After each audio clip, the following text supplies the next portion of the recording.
पण ज्यांचं नाव घेतलं की हे मस्तक नतमस्तक झाल्याशिवाय राहत नाही त्या राजमाता जिजाऊ साहेब.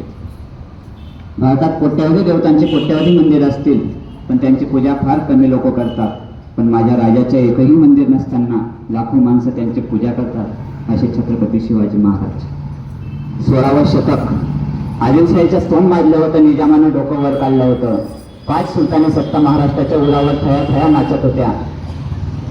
रक्ताचं पाणी करून जनता जगत होती आणि लुटलं जाईल म्हणून धान्याच्या बियांना आणि गवताच्या पात्यांना सुद्धा उगाची भीती वाटत होती.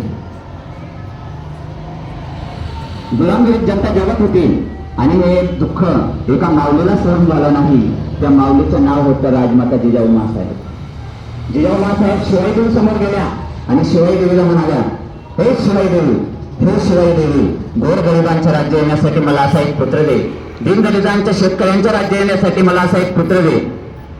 वाराही शांत झाला आणि दगडालाही पाजळ फुटला आणि सन 19 फेब्रुवारी 1630 रोजी शिवनेरी किल्ल्यावर शिवरायांचा जन्म झाला.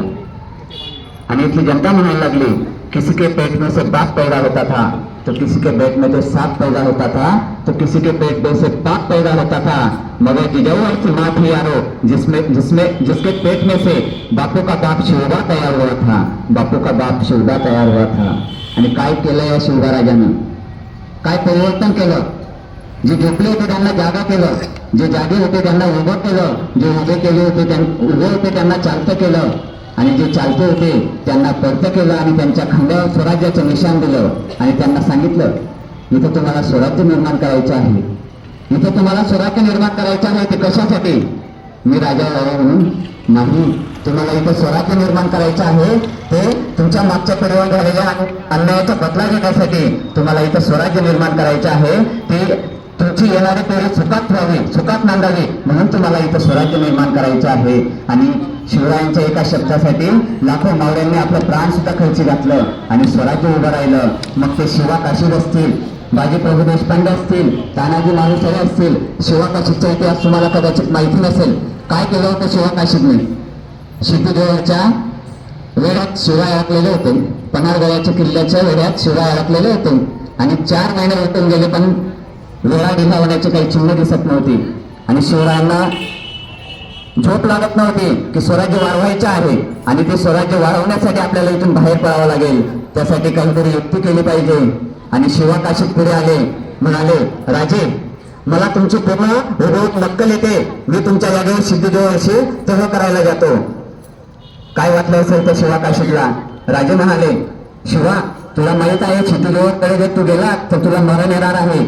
शिवा काशीद म्हणाला, राजे, मरताना जगताना जरी मी जन्माला शिवा काशीद म्हणून आलेलो असलो तर मरताना मला शिवाजी महाराज म्हणून मरण येणार आहे. ते मरण मी पत्करायला तयार आहे. 2 पालख्या सजल्या. एक पालखी सिद्धीजवळच्या छावणीत गेली आणि दुसऱ्या पालखीत चोर वाटेने शिवराय बाहेर पडले. आणि त्या सिद्धीजवळच्या सोबत अफजलखानाचा मुलगा फैजलखान आलेला होता. त्याने शिवरायांना अफजलखानाच्या रोगाच्या वेळेस पाहिलेलं होतं आणि तो फैजलखान म्हणाला की सिद्धीजी, हे शिवाजी नाही होय, हे शिवाजी महाराज नाही होय. तेव्हा शिवा काशीदच्या छातीला तलवार लावली गेली आणि विचारलं गेलं की खरं सांगतो कोण आहेस? शिवा काशीद म्हणाला, मी शिवाजी महाराजच आहे. फैजलखान म्हणाला, जेव्हा अफजलखानाचा वध झालेला होता त्यावेळेस छत्रपती शिवरायांच्या मस्तकाला कृष्णाजी भास्करची तलवार लागलेली होती आणि त्या तलवारीची खून त्यांच्या डोक्याला अजूनही असेल. त्यांचा जिवेटोप मागे सारला गेला शिवा काशीदचा आणि तिथं तलवारीची खून नव्हती. खात्री पटली आणि शिवा काशीदच्या पोटात तलवार खुपसली गेली. शिवा काशीद घसरत खाली पडला.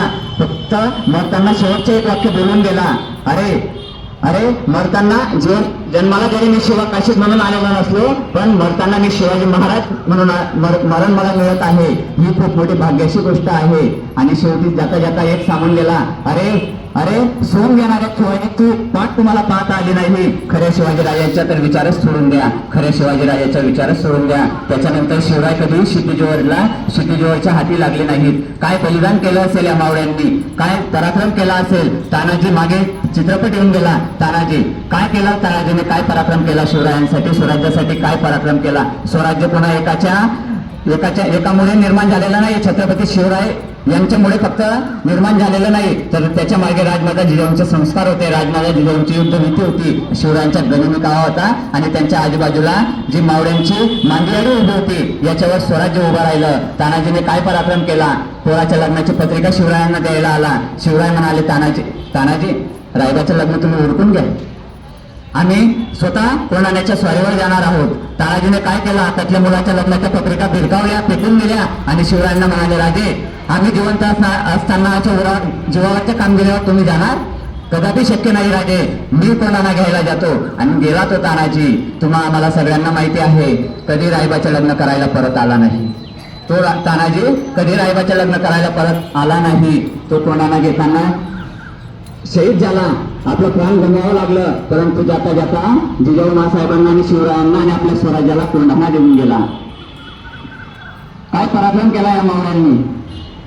शिवरायांच्या एका शब्दासाठी असे अनेक मावळे तयार झाले आणि या सर्व मावळ्यांच्या प्राणामुळे काही मावळ्यांनी आपले प्राण गमावले आणि स्वराज्यासाठी एक आनंदाचा क्षण, आनंदाचा दिवस उजाडला. तो दिवस होता 6 जून 1674. जिजाऊ मासाहेबांनी बघितलेलं देखणं स्वप्न साकार झालेलं होतं. अतिशय देखणा सोहळा सजला होता. 6 जून 1674 रोजी शिवरायांनी पूर्ण जगाला दाखवून दिलं की मराठे भी कुछ कम नहीं, मराठे भी किसी से कम नहीं आणि हिंदवी स्वराज्य या भारतात निर्माण झालेलं आहे हे सर्व जगाला दाखवून दिलं.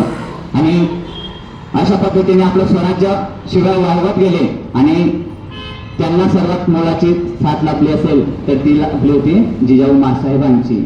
मी तुम्हाला जाता जाता थोडंसं फक्त एक वाक्य सांगेल की आयुष्यात तुम्ही जर ताजमहल पाहायला नाही गेलात तरी चालेल, आयुष्यात तुम्ही बीबी का मकबरा पाहायला नाही गेलात तरी चालेल, पण आयुष्यात ताट मानेला छाती फुगून उभा असलेला रायगड पाहायला जरूर जा, उभा असलेला रायगड पाहायला जरूर जा. मला इथं बोलण्याची संधी मिळेल, वेळ बोलायला भरपूर आहे, परंतु मी इथं थांबतो. जय जिजाऊ, जय शिवराय.